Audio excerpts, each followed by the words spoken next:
അദ്ദേഹം എന്ത് ചെയ്യുന്നു? രാജാവാണ്, അദ്ദേഹം ജൂത രാജാവാണ്. അദ്ദേഹം ഒരു ദിവസം മട്ടുപ്പാവിൽ നിന്ന്, അദ്ദേഹത്തിൻ്റെ കൊട്ടാരത്തിലെ മട്ടുപ്പാവിൽ നിന്ന് നോക്കിയപ്പോൾ ഒരു സ്ത്രീ കുളിക്കുന്നത് കണ്ടു. വളരെ അതീവ സുന്ദരിയായിരുന്നു.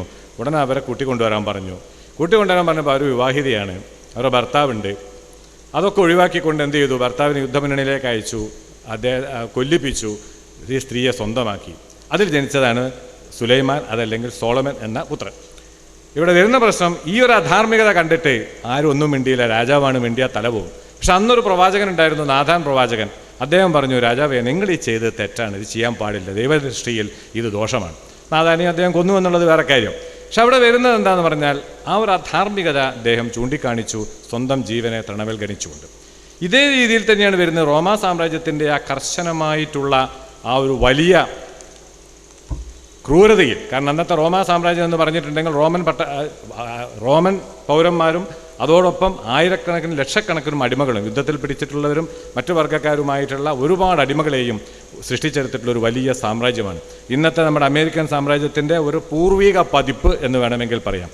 അത്രയും വലിയ സാമ്രാജ്യം. ആ സാമ്രാജ്യത്തിലെ ക്രൂരതകൾ, ആ സാമ്രാജ്യത്തിലെ സദാചാര വിരുദ്ധമായിട്ടുള്ള അഴിഞ്ഞാടലുകൾ, സ്വവർഗ സംഭോഗം, അതുപോലെ തന്നെയുള്ള എല്ലാ അഴുക്കുകളും നിറഞ്ഞിട്ടുള്ള ഒരു സാമൂഹ്യ വ്യവസ്ഥ നിലവിൽ വന്നപ്പോൾ അവിടെയാണ് യേശുക്രിസ്തുവിൻ്റെ ആ ഒരു കാലസമ്പൂർണതയിൽ യേശുക്രിസ്തു ജനിച്ചു. ആ വാക്ക് വളരെ പ്രധാനമാണ് ബൈബിളിൽ പറയുന്നത്. കാലസമ്പൂർണതയിൽ, in the fullness of time. നേരത്തെ ഇവിടെ ഭഗവാൻ പറഞ്ഞ മാതിരി, ശ്രീകൃഷ്ണൻ പറയുന്ന മാതിരി, ധർമ്മത്തിൽ ഗ്ലാനി സംഭവിക്കുമ്പോൾ ആ കാലസമ്പൂർണതയായപ്പോൾ യേശുക്രിസ്തു വന്നു. അദ്ദേഹം കുറച്ച് സദാചാര നിയമങ്ങൾ വയ്ക്കുകയും ചെയ്തു. അതാണ് പുതിയ നിയമത്തിൻ്റെ അടിസ്ഥാന ഘടകം.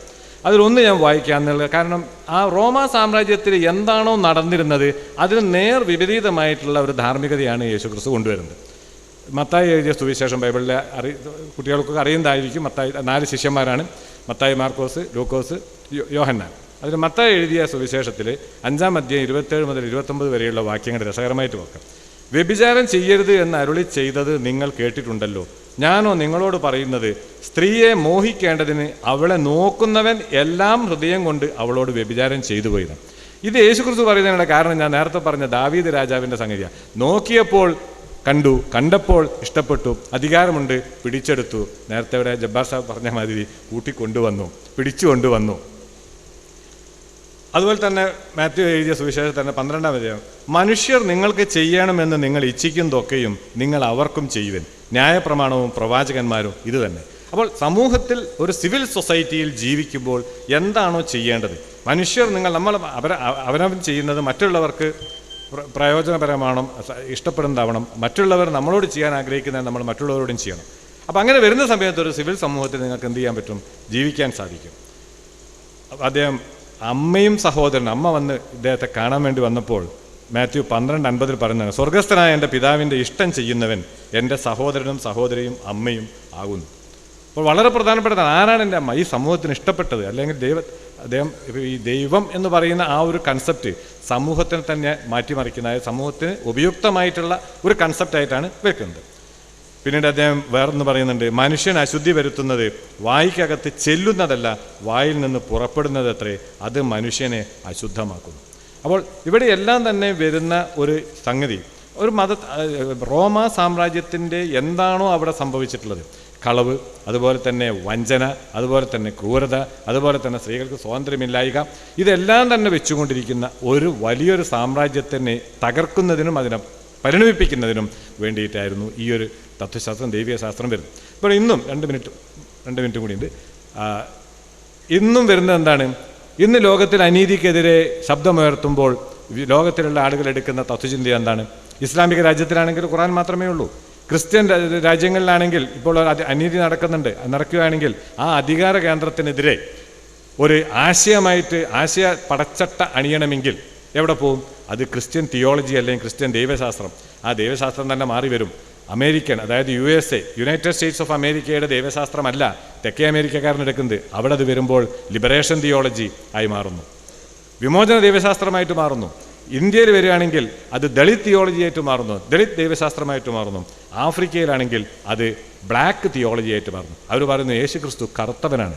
സത്യമാണ്, ജൂതനാണ്, പലസ്തീനിൽ ജനിച്ച ആളാണ്. ആഫ്രിക്കേൻ്റെ നേരെ മുകളിലുള്ള സ്ഥലമാണ് ആഫ്രിക്ക. അപ്പോൾ അവിടെ ജനിച്ചിട്ടുള്ള യേശുക്രിസ്തു എന്ത് തന്നെയായാലും ഇന്ന് നമ്മൾ കാണുന്ന ചിത്രത്തിലുള്ള മാതിരിയുള്ള ഒരു സുന്ദരനായിട്ടുള്ള, അതല്ലെങ്കിൽ യൂറോപ്യനായിട്ടുള്ള ഒരു യേശുക്രിസ്തു ആയിരിക്കില്ല. അപ്പോൾ ഇവിടെയൊക്കെ വരുന്നത് ഈ സംഗതികളാണ് മാത്രമേ എടുക്കാൻ പറ്റുന്നുള്ളൂ. ഇനി ബുദ്ധിസ്റ്റ് രാജ്യങ്ങളിലാണ് ഒരു സമരം നടത്തേണ്ടതെന്ന് വയ്ക്കുക, അവിടെ ബുദ്ധമതത്തിൻ്റെ അടിസ്ഥാന പ്രമാണങ്ങൾ മാത്രമേ എടുക്കാൻ സാധിക്കുകയുള്ളൂ. ഇന്ത്യയിലാണെങ്കിൽ മഹാത്മാഗാന്ധി എടുത്തിട്ടുള്ളത് എന്താണ്? നമ്മുടെ ഭഗവത്ഗീതയാണ് എടുത്തിട്ടുള്ളത്. അപ്പോൾ ആശയപരമായിട്ടുള്ളൊരു പടച്ചട്ട മതത്തിൻ്റെ ഉള്ളിലുണ്ട്. അത് അതത് കാലങ്ങളിൽ എടുക്കുക. അതുകൊണ്ടാണ് ഞാൻ നേരത്തെ ആദ്യം പറഞ്ഞത്, സാമൂഹ്യ പ്രസക്തി മതത്തിന് ഇന്നും ഉണ്ട്. പിന്നെ മതവും പരിണമിക്കുന്നു. ഡാർവിൻ സിദ്ധാന്തം മനുഷ്യന് മാത്രമല്ല, സ്പീഷീസിന് മാത്രമല്ല, മനുഷ്യനുണ്ടാക്കുന്ന ഈ സ്പീഷീസ് ഉണ്ടാക്കുന്ന സ്ഥാപനങ്ങൾക്കും ഡാർവിനിസം ബാധകമാണ്. മനുഷ്യൻ പുരോഗമിക്കുന്ന മാതിരി, അതല്ലെങ്കിൽ പരിണമിക്കുന്ന മാതിരി, പരിണാമം പുരോഗമനമായിക്കൊള്ളണമെന്നില്ല, മതസ്ഥാപനങ്ങളും പുരോഗമനം അങ്ങനെയാണ് വന്നിട്ടുള്ളത്. നേരത്തെ സാബു ഫിലിപ്പ് പറഞ്ഞു, കത്തോലിസം മതം ആ ഒരു മതം ആകെ ഒരു വള്ളി ഉണ്ടായിട്ടുള്ളൂ, അത് പിന്നീട് രണ്ടായി മാറി. അപ്പോൾ അതിൽ മാർക്സ് വീബർ എന്ന ഒരു പ്രശസ്തനായിട്ടുള്ള സാമൂഹ്യ പരിഷ്കർത്താവ് 1910 അദ്ദേഹം എഴുതിയിട്ടുണ്ട്, Protestant theology and the spirit of capitalism. അതിൽ വളരെ വ്യക്തമായി അദ്ദേഹം പറഞ്ഞിട്ടുണ്ട്, കത്തോലിക്ക മതം ഫ്യൂഡൽ സാമ്പത്തിക ഘടനയുടെ തത്വശാസ്ത്രമാണ്, തത്വചിന്തയാണ്, തിയോളജിയാണ്. എന്നാൽ പ്രൊട്ടസ്റ്റന്റ് മതം ആധുനിക മുതലാളിത്തത്തിൻ്റെ തത്വശാസ്ത്രമാണ്, ദൈവിക ശാസ്ത്രമാണ്. നമ്മൾ നോക്കിക്കോളൂ, ഇന്നും ലോകത്തിൽ പുരോഗതിയിൽ നിൽക്കുന്ന ക്രിസ്തീയ രാജ്യങ്ങൾ എടുത്താൽ ഒന്ന് അമേരിക്ക, ബ്രിട്ടൻ, ജർമ്മനി, ഫ്രാൻസ് തുടങ്ങിയ പ്രൊട്ടസ്റ്റന്റ് ക്രിസ്ത്യൻ രാജ്യങ്ങളാണ്. ബാക്കിൽ പിന്നണിയിൽ നിൽക്കുന്നത് സ്പെയിൻ, പോർച്ചുഗൽ, ലാറ്റിൻ അമേരിക്ക തുടങ്ങിയ കത്തോലിക്ക രാജ്യങ്ങളാണ്. കാരണം കത്തോലിക്ക രാജ്യങ്ങളിൽ വരുന്ന ഹയറാർക്കി മേലോട്ടേക്ക് കയറാൻ സാധിക്കുന്നില്ല ജനങ്ങൾക്ക്. അതായത് ഒരു ബിൽഗേറ്റിന് അമേരിക്കയിലുള്ള പോലെ ഒരു ബിൽഗേറ്റ് ആവാൻ ഇറ്റലിയിൽ സാധിക്കില്ല. അല്ലെങ്കിൽ ഒന്നുകിൽ പ്രഭു കുടുംബത്തിൽ ജനിക്കണം, അതല്ലെങ്കിൽ വലിയ സാമ്പത്തിക ചുറ്റുപാട് ജനിക്കണം. അപ്പോൾ ഇവിടെ മതവും പരിണമിച്ചുകൊണ്ടിരിക്കുന്നു, മനുഷ്യൻ പരിണമിക്കുന്നതോടൊപ്പം തന്നെ മതവും പരിണമിക്കുന്നു. അതുകൊണ്ട് തന്നെ എനിക്ക് തോന്നുന്നത് ഈ ധാർമ്മികത, മതത്തിൻ്റെ ധാർമ്മികതയ്ക്ക് വലിയൊരു ക്ഷയം തട്ടും എന്ന് തോന്നുന്നില്ല. അതൊരു വളരെ രസകരമായിട്ടുള്ളൊരു ചിന്തയായിട്ടാണ് എനിക്ക് തന്നെ തോന്നുന്നത്. അപ്പോൾ അമേരിക്കയിൽ ആരും പള്ളിയിൽ പോകുന്നില്ല എന്ന് പറയുന്നുണ്ട്, അത് ശരിയാണ്. എന്താ സംഭവം എന്ന് പറഞ്ഞാൽ, ഈ ടി വി സ്പിരിച്വലിസം അതല്ലെങ്കിൽ ടെലിവിഷനിലൂടെയുള്ള ആ മത പ്രചരണം അത് വരുന്നുണ്ട്. അപ്പോൾ വീട്ടിൽ ഇരുന്ന് കഴിഞ്ഞാൽ ലാപ്ടോപ്പ് എന്തെങ്കിലും തുറന്നു കഴിഞ്ഞാൽ സുവിശേഷം കേൾക്കാം, പ്രചരണം കേൾക്കാം, പ്രസംഗം കേൾക്കാം. പിന്നെ നിങ്ങൾ പള്ളിയിൽ പോകേണ്ട ആവശ്യമില്ല. അപ്പോൾ ഇവിടെ വരുന്ന ഈ ഒരു സംവിധാനത്തിൽ എന്തു തന്നെയായാലും മതത്തിൻ്റെ ആ ഒരു ധാർമ്മികതയുടെ പ്രസക്തി കുറയും എന്ന് ചിന്തിക്കാൻ സാധിക്കുന്നു. ഇനി മുണ്ടശ്ശേരി മാഷ് പറഞ്ഞൊരു അഭിപ്രായം കൂടി പറഞ്ഞുകൊണ്ട് ഞാൻ അവസാനിപ്പിക്കുകയാണ്. വാസ്തവത്തിൽ മുണ്ടശ്ശേരി മാഷ കൃതികൾ വളരെ വൈകിയാണ് ഞാൻ ഒന്നായിട്ട് വായിക്കാൻ തുടങ്ങി. അപ്പോഴാണ് അദ്ദേഹം പറഞ്ഞൊരു അഭിപ്രായം എനിക്ക് വളരെ സൂക്ഷ്മതയിൽ ലഭിച്ചത്. അദ്ദേഹം പറഞ്ഞു, 1951 ലേഖനത്തിലാണ് എഴുതിയത്. അദ്ദേഹം പറഞ്ഞു, ക്രെംലിൻ എന്ന് പറഞ്ഞാൽ റഷ്യയിലുള്ള കമ്മ്യൂണിസത്തിൻ്റെ ഹെഡ് ഓഫീസ്, ക്രെംലിനും വത്തിക്കാനും ഒരേ മാതിരിയാണ്. ക്രെംലിനുള്ള പോളിറ്റ് ബ്യൂറോൻ്റെ മാതിരിയാണ് വത്തിക്കാനുള്ള ക്യൂറിയ എന്ന് വെച്ചാൽ കർദിനാൾമാരുടെ സംഘം. പക്ഷേ വത്തിക്കാൻ പൊട്ടിയാൽ, അതല്ലെങ്കിൽ വത്തിക്കാൻ അപകടം സംഭവിച്ചാൽ അതിനെ രക്ഷിക്കാൻ ബുദ്ധിജീവികളുണ്ടാവും. എന്നാൽ ക്രെംലിൻ പൊട്ടിയാൽ അതിനെ രക്ഷിക്കാൻ മാത്രമല്ല, അതിനെ തിരിഞ്ഞു നോക്കാൻ പോലും ആരും ഉണ്ടാവില്ല. മുണ്ടശ്ശേരി മാഷ് ഇത് പറഞ്ഞ 1951 1995 ഇത് സത്യമായി വരികയും ചെയ്തു. അത്രത്തോളം ക്രാന്തദർശിത്വം മുണ്ടശ്ശേരി മാഷക്കുണ്ടായിരുന്നുവെന്നും അർത്ഥം. ഞാൻ എൻ്റെ വാക്കുകൾ ചുരുക്കുന്നു, സമയപരിമിതി നിമിത്തം. Thank you very much. കൂടുതലായിട്ട് ഒട്ടാത്ത വ്യക്തിയാണ്, ആധ്യാത്മികമാവുന്ന രീതിയിലാണ് ഇപ്പം ചിന്തിക്കുന്നത്. പക്ഷേ ഇതിൽ നിന്നും കൊണ്ട് എല്ലാ പരിപാടിക്കും ഞാൻ പോകാറുണ്ട്. ഇതേ ഹാളിൽ തന്നെ 2 കൊല്ലം മുമ്പ് നടന്ന പരിപാടിയിൽ ഞാൻ വന്നിട്ടുണ്ട്. അപ്പോൾ ശാസ്ത്രയുക്തമായ കാര്യങ്ങളോടാണ് നമുക്ക് താല്പര്യമുള്ളത്. അത് യുക്തിവാദിയായാലും ഈശ്വരവാദിയായാലും ആരായാലും ശരി, ശാസ്ത്രം യുക്തമായിരിക്കണം. യുക്തി ഇല്ലാതെ ഒരു പരിപാടി ആർക്കും നടക്കില്ല. അതിനൊരു വിഭാഗം ആൾക്കാർക്ക് വേണ്ടി മാത്രം ഉള്ളതെന്നുള്ള കാഴ്ചപ്പാടും എനിക്കില്ല. കാരണം ഈ ആളും ഇവിടെ ഇപ്പോൾ മലപ്പുറത്ത് ലക്ഷ്യം വെച്ചിട്ട് ഇവിടേക്ക് വരണമെങ്കിൽ നമുക്ക് യുക്തി വേണമല്ലോ. അപ്പോൾ യുക്തി എല്ലാവർക്കും അത്യന്താപേക്ഷിതമായ കാര്യമാണ്, അതില്ലാതെ ഒരു കാര്യം നടക്കില്ല. അതുപോലെ ഞാൻ സനാതന ധർമ്മത്തെപ്പറ്റി അതിൽ യുക്തിയെ ദർശിച്ചിട്ടാണ് ഞാൻ വരുന്നത്. പക്ഷേ ഇവിടെ കുറേ പ്രദർശനങ്ങൾ ചിലതൊക്കെ കണ്ടപ്പോൾ വേദങ്ങളെ പറ്റിയൊക്കെ വീണ്ടും ഒന്നും കൂടി ചിന്തിക്കണം എന്നുള്ള താല്പര്യമുണ്ട്. വേദം ഞാൻ പഠിച്ചിട്ടൊന്നുമില്ല, അത് തൊട്ടിണ് എവിടെ ഒരു സ്ഥലത്ത് വെച്ചിട്ട്, അത്രേ ഉള്ളൂ. ആദ്യമായിട്ട് ഞാൻ 19 വയസ്സിൽ ഹരിനാമകീർത്തനമാണ് എന്നെ ആകർഷിച്ചത്. അപ്പോൾ അതിൽ കൂടെ പിന്നെ രാമായണത്തിൽ ഹരിനാമകീർത്തനത്തിൽ ഒന്നായ നിന്നയിഹ രണ്ടെന്നു കണ്ടളവിൽ ഉണ്ടായൊരു ഇണ്ടൽ പദമുണ്ടാവതല്ല മമ പണ്ടേ കണക്കെ വരുവാൻ നിൻ കൃപാവലികൾ ഉണ്ടാകുമെങ്കിൽ നാരായണായ നമഃ. അപ്പോൾ നമ്മൾ ഈ സൃഷ്ടിൻ്റെ മുമ്പേ, ജനിക്കുന്നതിന് മുമ്പേ നമ്മൾ ഒന്നായിരുന്നു. ഒരു കിണറിൽ നിന്ന് കുറേ ഗ്ലാസ്സിൽ വെള്ളം എടുത്തിട്ട് ഇങ്ങനെ വെച്ച മുതലാണ് നിൽക്കുന്നത്. ഇപ്പം നമ്മൾ കിണ്ടൽ പലവർക്കും പല ചിന്തകളായി. മരണശേഷം ജീവൻ പോകുമ്പോൾ ഇതൊന്നായി മാറുന്നതാണ്. ഈ തിയറി വെച്ച് നോക്കുമ്പോൾ ഞാൻ നിങ്ങളെ അടിക്കുന്നെങ്കിൽ ഞാൻ എന്നെ തന്നെ അടിക്കുന്നു, നിങ്ങളെ കൊല്ലുന്നെങ്കിൽ ഞാൻ എന്നെ കൊല്ലുന്നു, അതും ഇത് ഒന്നാണ്.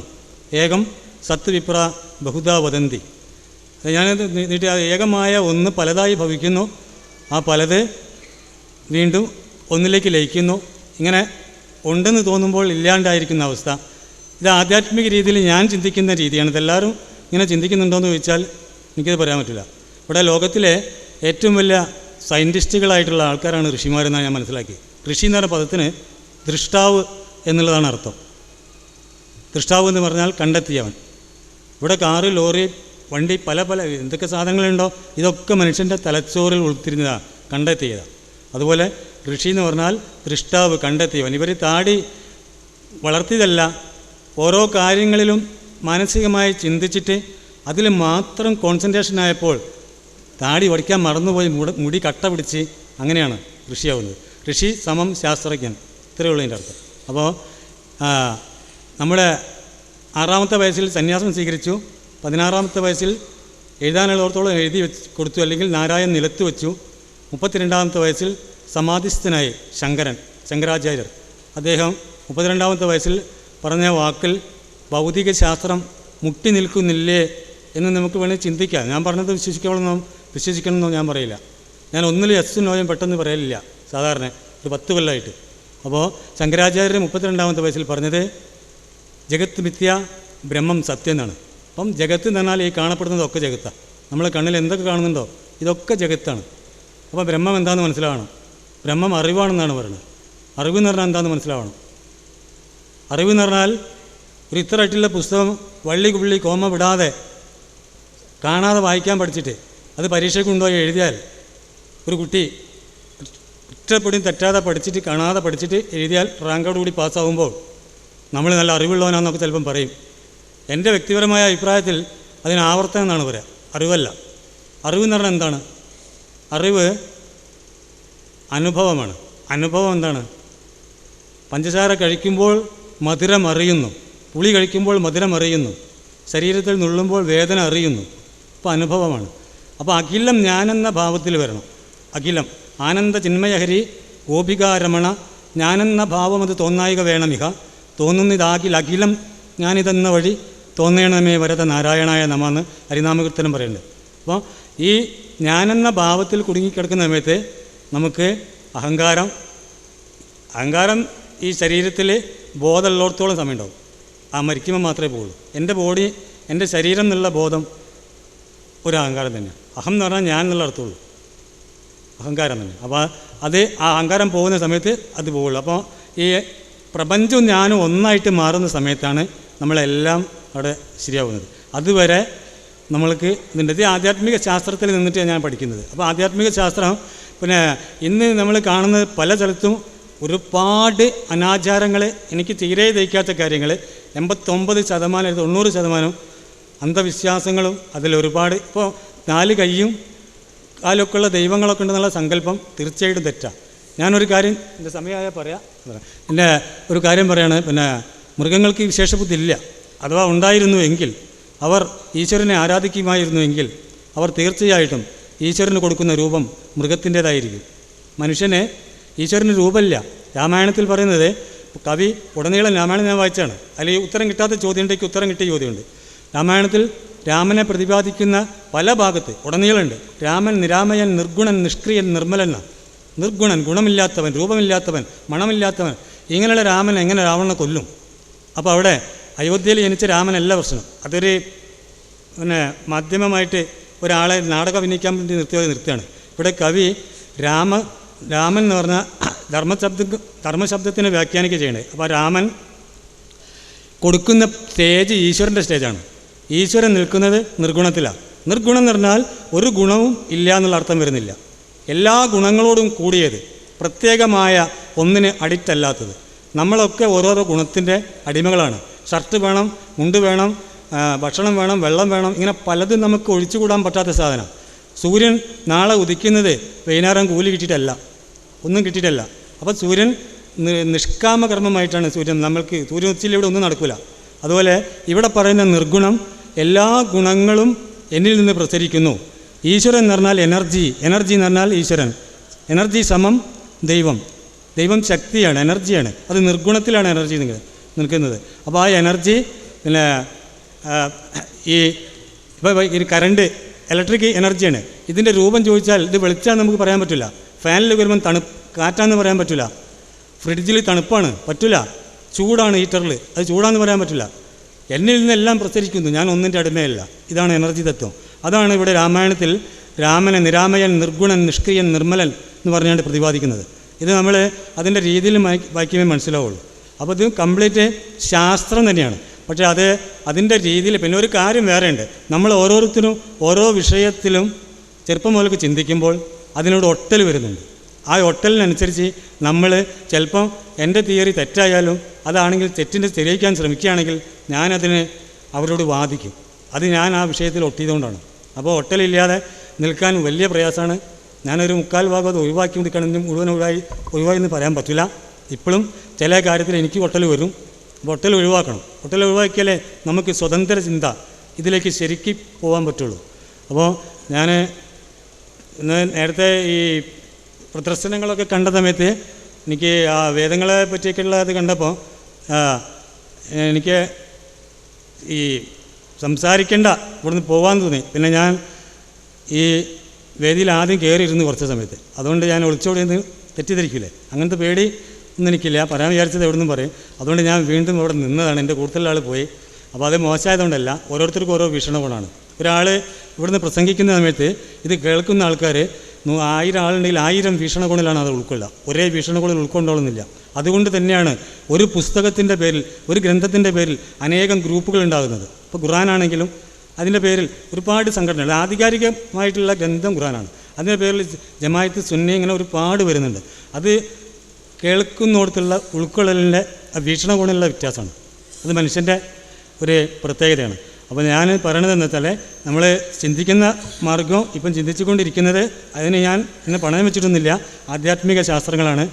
ആരും ഇന്നത്തെ തടുത്ത് നിൽക്കില്ല. ശരിയെന്ന് തോന്നുന്നതിലേക്ക് ഞാൻ പോയിക്കൊണ്ടിരിക്കും. അതുകൊണ്ട് തന്നെയാണ് ഇവിടെ വന്നത്. അപ്പോൾ ആധ്യാത്മിക ശാസ്ത്രത്തിൽ ശാസ്ത്രങ്ങളുണ്ട്. ഇപ്പം ഈ കാണുന്നത് ഒന്നും വെച്ചിട്ട് ഇതിന് നമ്മൾ തട്ടാൻ പറ്റില്ല. വിട്ട് വെളിച്ചപ്പാട്, കൂക്കിളി, അതുപോലെ ഈ ശത്രുപുഷ്പാഞ്ജലി നടത്തൽ, ശത്രുഹോമം നടത്തൽ, അല്ല ശത്രുമുട്ട ഇറക്കൽ. ഇപ്പം ഞാനും നിങ്ങളുമായിട്ട് ശത്രുവാണെങ്കിൽ ദേവീക്ഷേത്രത്തിൽ പോയിട്ട് നിങ്ങൾ ഒരു ശത്രുമുട്ട എനിക്കും ഞാൻ നിങ്ങൾക്കൊന്നും പൊട്ടിച്ചാൽ നമ്മളെ രണ്ടാളെയും ദേവി എന്ത് ചെയ്യും? അത് ചിന്തിക്കണം. അവിടെ യുക്തി വേണം. അപ്പോൾ ശത്രുതാഭാവം സ്വന്തം ഉള്ളിൽ നിന്ന് പോക്കലാണ് അതിൻ്റെ മാർഗം. മറ്റുള്ളവനെ വീഴ്ത്താൻ വേണ്ടിയിട്ടല്ല ഇത് ചെയ്യൽ. അപ്പോൾ ഞാൻ സംസാരിച്ചത് സമയം കൂടുതലായി പോകുന്നുള്ള പേടിയാണ്. 2-3 വാക്ക് പറഞ്ഞ് പോകണമെന്ന് വിചാരിച്ചാണ്. ഇത്രയും സംസാരിക്കാൻ എനിക്ക് സമയം കിട്ടിയതിലും ഇങ്ങനത്തെ ഒരു വേദി ഒരുക്കിയതിലും അതീവ സന്തോഷമുണ്ട്. ഇതിൽ നമുക്കൊരു വെട്ടി തുറന്ന ചർച്ചയാണ്. എല്ലാവർക്കും എല്ലാം പറയാം. ഇവിടെ തോൽക്കലും ജയിക്കലും ഒന്നും ഇല്ല. അതുകൊണ്ട് സത്യത്തിലേക്ക് പോകാൻ, യഥാർത്ഥ സത്യത്തിലേക്ക് നമ്മൾക്ക് എത്തിപ്പെടണം. അതിന് ഈ തരം വേദികൾ തീർച്ചയായിട്ടും എന്നും നിലനിൽക്കണം. ഒരു ഗ്രാമീണ ബാങ്കിൽ പോയാലും എവിടെ പോയാലും ഒരു ഗോൾഡ് പണ്ടം നമ്മൾ കൊണ്ടുചെന്നാൽ അവിടെ ഒരു ഗോൾഡ് സെലക്ടർ ഉണ്ടാവും. അത് ഒരതി നോക്കും. എന്തിനാണെന്ന് നോക്കിച്ചാൽ അത് സ്വർണ്ണമാണോ വേറെ എന്താണോ നോക്കാൻ. അതുപോലെ ഞാൻ യുക്തിവാദി സംഘടനയെ ഞാൻ ഉദാഹരിക്കുകയാണ്. ഇത് ഈ നാട്ടിലെ പല മതസംഘടനകളും പല ഇതുകളുണ്ട്. ഈ തരം ആൾക്കാരിലൊക്കെ ചൂഷണങ്ങളുണ്ട്. ഈ ചൂഷണങ്ങളെ അതാത് സമയത്ത് മാറ്റിരയ്ക്കണമെങ്കിൽ ഇത്തരം സംഘടനകൾ അത്യന്താപേക്ഷിതമാണ്. മനസ്സിലാകുന്നു. അതുകൊണ്ട് ഞാൻ എൻ്റെ വാക്കുകൾ നിർത്തുകയാണ്. ഞാൻ ആധ്യാത്മിക രീതിയിലാണ് ഇപ്പോൾ ചിന്തിച്ചുകൊണ്ടിരിക്കുന്നത്. അത് ശാസ്ത്രീയമായ രീതിയിൽ മാത്രം ഞാൻ പോവുള്ളൂ, അല്ലാത്ത രീതിയിൽ പോകൽ പതിവില്ല. അതുകൊണ്ട് ഇത്രയും പറയാൻ ചാൻസ് കിട്ടിയതിൽ വളരെ സന്തോഷമുണ്ട്. നമസ്കാരം. അതുപോലെ അടുത്തായിട്ട് വിളിക്കുന്നത് ഫസൽ റഹ്മാൻ. നിങ്ങൾക്കെല്ലാവർക്കും സമാധാനമുണ്ടാവട്ടെ. ഞാൻ പറയാൻ പോകുന്നത് 2 ചെറിയ വിഷയങ്ങൾ മാത്രമാണ്. ഒന്ന്, തെറ്റിദ്ധരിക്കപ്പെട്ട ഇസ്ലാം, അഥവാ ഇന്നിവിടെ ഇരിക്കുമ്പോഴും എല്ലാ ഇടത്ത് വെച്ചും ഇസ്ലാമിനെക്കുറിച്ച് കേൾക്കുന്നത് യഥാർത്ഥത്തിൽ ഇസ്ലാമിനെ കുറിച്ചിട്ടുള്ള ഒരു തെറ്റായ അഥവാ ഇപ്പോൾ ഇന്ന് ഇവിടെ പറഞ്ഞതിലും ഇസ്ലാമിനെ കുറിച്ചിട്ട് ഇസ്ലാമിനെ അല്ല വിമർശിച്ചിട്ടുള്ളത്, മുസ്ലിങ്ങൾ എന്ന് പറഞ്ഞിവിടെ നടക്കുന്ന ആളുകളെ സംബന്ധിച്ചാണ്. ഇസ്ലാം ഒരിക്കലും വിമർശിക്കേണ്ടതല്ല. ഇസ്ലാം എന്ന് പറഞ്ഞാൽ ഒരിക്കലും ഇവിടെ പ്രോഫറ്റ് മുഹമ്മദ് കൊണ്ടുവന്ന ഒരു മതത്തിൻ്റെ പേരല്ല ഇസ്ലാം. അത് ഇവിടെ ഭൂമിയിൽ മനുഷ്യൻ തുടങ്ങിയത് മുതൽ ഇവിടെ ഉണ്ടായിട്ടുള്ള മതം എന്ന് പറഞ്ഞാൽ തന്നെ കെട്ടിച്ചമച്ചതാണ്. മതം എന്നത് ഒരു യഥാർത്ഥത്തിൽ ഖുർആനോ ഒന്നും പറയുന്ന ഒരു സങ്കല്പമേ അല്ല. ഇവിടെ ആദ്യം മുതലുണ്ടായിട്ടുള്ള ഒരു വ്യവസ്ഥിതിയാണ് ശരിക്കും ഇസ്ലാം. അതിൽ അകത്താണ് ഇവിടെ ഇത് യേശുക്രിസ്തു ആയാലും ശരി, ശ്രീകൃഷ്ണനായാലും ശരി, ആരായാലും ഇവിടെ ധർമ്മം വന്ന് പറഞ്ഞവർക്ക് അവർ കൊണ്ടുവന്ന ആ ധർമ്മ വ്യവസ്ഥിതിക്ക് പറയുന്ന പേരാണ് ഇസ്ലാം. യഥാർത്ഥത്തിൽ ആ വ്യവസ്ഥിതി അനുസരിച്ച് ആര് ജീവിക്കുന്നുണ്ടോ അവർക്ക് പറയുന്ന പേരാണ് മുസ്ലിം. അല്ലാതെ ഒരിക്കലും ഇസ്ലാം ഇന്ന് പ്രോഫറ്റ് മുഹമ്മദിൻ്റെ ആ ഇത് പിന്തുടരുന്ന ആളുകൾക്ക് പറയുന്ന പേര് ഇസ്ലാമെന്നോ മുസ്ലിമോ എന്നോ അല്ല. ഇപ്പോൾ അത് ബാക്കി ഈ യേശുക്രിസ്തു ആയാലും മറ്റ് ആരായാലും ഇവിടെ കൊണ്ടുവന്ന വ്യവസ്ഥിതിക്കും ആ വ്യവസ്ഥിതിക്ക് പറയുന്ന പേരാണ് ഇസ്ലാം. രണ്ടാമത്തെ വിഷയം എന്താണെന്ന് വെച്ചാൽ ഈ ഇസ്ലാമിലായാലും ക്രിസ്ത്യാനി ആയാലും ഹിന്ദു ആയാലും അവരിലെല്ലാം ഭൂരിഭാഗവും കപടന്മാരാണ്. ഒന്നാമത് ഇസ്ലാമിൽ എടുക്കുകയാണെങ്കിൽ ഖുർആൻ അനുസരിച്ചിരിക്കുന്ന മുസ്ലിങ്ങൾ ഇന്ന് വളരെ കുറവാണ്. യഥാർത്ഥത്തിൽ ഖുർആനിൽ തന്നെ പറയുന്നത് ഇതനുസരിച്ച് ജീവിക്കുന്നവൻ മാത്രമേ മുസ്ലിമായുള്ളൂ എന്നാണ്. അതേപോലെ ബൈബിളാണെങ്കിൽ ബൈബിളിൽ പറയുന്നത് അനുസരിച്ച് ജീവിക്കുന്ന ഒരു ക്രിസ്ത്യാനിയെ പോലും വളരെ റെയറാണെന്ന് കണ്ടെത്താൻ. പിന്നെ അവർ എന്ത് യേശുക്രിസ്തുവിനോടുള്ള സ്നേഹമാണുള്ളത്. അതേപോലെ തന്നെ ഹിന്ദു എന്ന് പറയുന്നവരിൽ ശ്രീകൃഷ്ണന് പറഞ്ഞതനുസരിച്ച് ജീവിക്കുന്ന ഒരാളെപ്പോലും കാണാൻ പറ്റില്ലെന്ന്, വളരെ റെയറാണ്. അപ്പോൾ കാപട്യം കാണിക്കുന്ന ഈ മതവിശ്വാസികൾക്കെതിരാണ് ഇവർ നീങ്ങുന്നതെന്ന് പറയുന്നു. പക്ഷേ ഞാനിവിടെ പറയാൻ വന്ന വിഷയം, ഈ കാപട്യം കാണിക്കുന്നവർക്കെതിരെ ഈ നീങ്ങുന്ന ഈ ആളുകൾ, യുക്തിവാദികൾ എന്ന് പറയുന്ന ഈ യുക്തിവാദികൾ, അവരും ഭൂരിഭാഗവും കപടന്മാരാണെന്നാണ് എനിക്ക് തോന്നുന്നത്. അല്ല എന്ന് അവർ തെളിയിക്കണം. എന്താണ് അവർ കാണിക്കുന്ന കാപട്യം എന്നാൽ, അവർ മതത്തിൻ്റെ കാര്യം പറയുമ്പോൾ, ജീവൻ്റെ ഉൽപ്പത്തിയുടെ കാര്യം പറയുമ്പോൾ, അതുപോലെ തന്നെ മതപരമായിട്ട് എന്ത് ആശയം കൊണ്ടുവന്നാലും അതിനെല്ലാം അവർ യുക്തിപൂർവ്വം എതിർക്കുന്നു. സത്യം. അതേസമയം ഇവിടെ കള്ള് കുടിക്കരുത്, അത് ഒരിക്കലും യുക്തിക്ക് നിരക്കുന്നതല്ല എന്ന് അവർ കള്ള് കുടിക്കും. അതിൽ അവർ യുക്തി എടുക്കില്ല. അതേപോലെ വ്യഭിചാരം, മറ്റ് അസന്മാർഗിക കാര്യങ്ങൾ തെറ്റാണെന്ന് എല്ലാവർക്കും അറിയാം. അതാരും ആരെയും പഠിപ്പിക്കേണ്ട ആവശ്യമില്ല. അതാണെന്ന് രാവിലെ ഡോക്ടർ വിശ്വനാഥൻ ഇവിടെ പഠിപ്പിച്ചത്. ധർമ്മം അവന് എല്ലാ മനുഷ്യരിലും ഉണ്ടെന്നാണ്. പക്ഷേ ആ ധർമ്മം അനുസരിച്ച് അവൻ ജീവിക്കാനോ അല്ലെങ്കിൽ മറ്റുള്ളവരോട് ഉപദേശിക്കാനോ അവൻ തയ്യാറല്ല. പിന്നെ അവൻ എന്ത് യുക്തിയാണ്?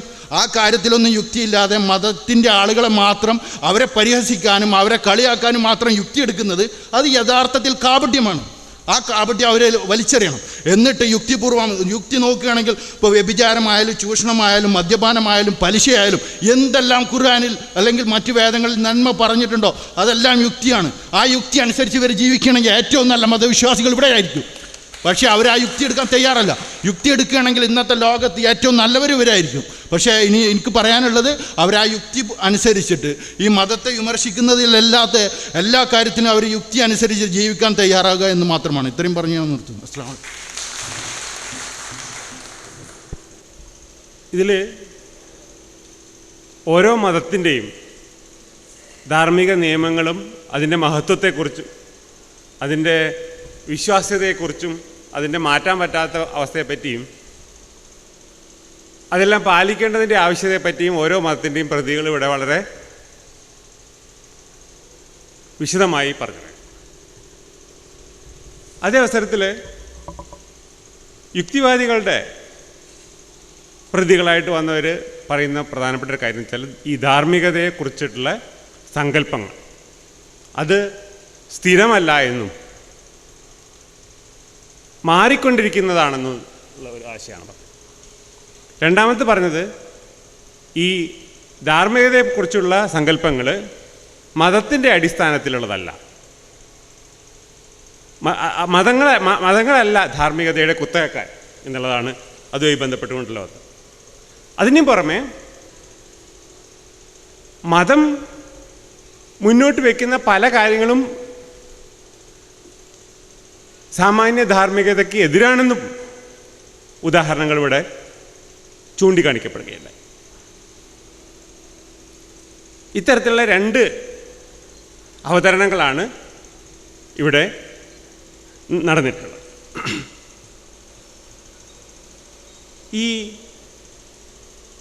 ഇതിനെ കൂടെ എനിക്ക് ഒന്ന് രണ്ട് കാര്യങ്ങളും കൂടി ഞാൻ സൂചിപ്പിച്ചോട്ടെ. മതത്തിൻ്റെ ധാർമ്മികത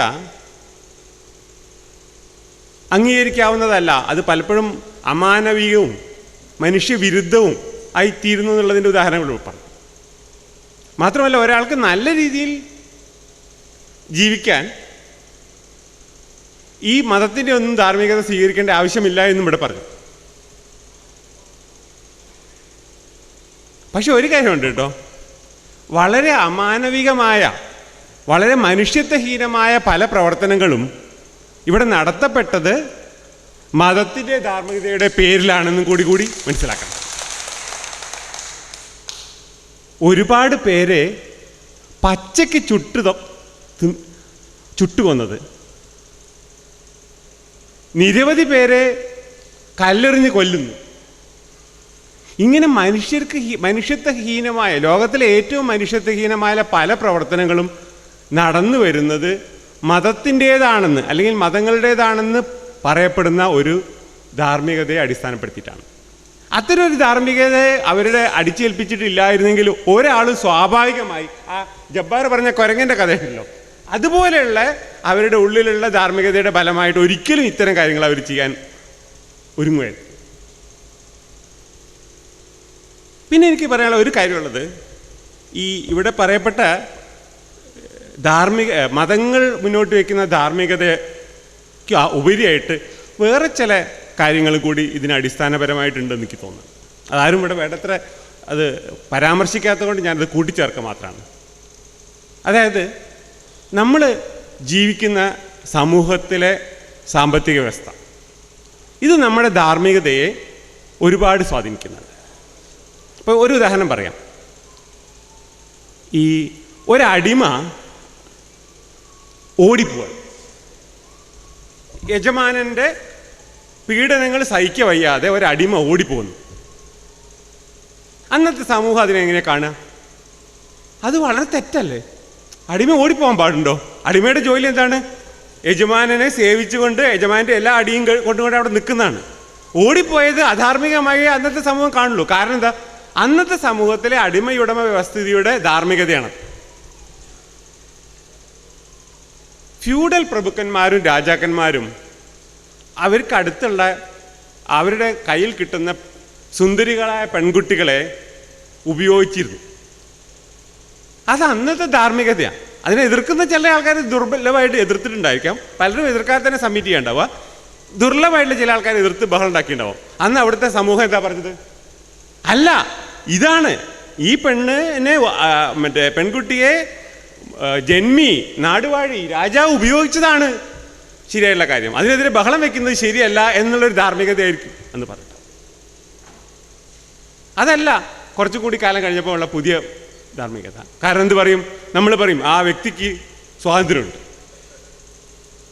ഈ തരം ഒരു ധാർമ്മികത ഉയർന്നു വന്നത് അതിന് ശേഷമുള്ള സാമ്പത്തിക വ്യവസ്ഥയായി ബന്ധപ്പെട്ടുകൊണ്ടാണ്. ഇങ്ങനെ നമ്മുടെ സമൂഹത്തിൽ വരുന്ന സാമ്പത്തിക വ്യവസ്ഥയിൽ വരുന്ന അടിസ്ഥാനപരമായ മാറ്റങ്ങൾ നമ്മുടെ ധാർമ്മികതയെക്കുറിച്ചുള്ള കാഴ്ചപ്പാടിനെ മാറ്റിക്കൊണ്ടിരിക്കുകയും ചെയ്യുന്നുണ്ടെന്നുള്ള വാസ്തവം കൂടി ഇതിൻ്റെ കൂടെ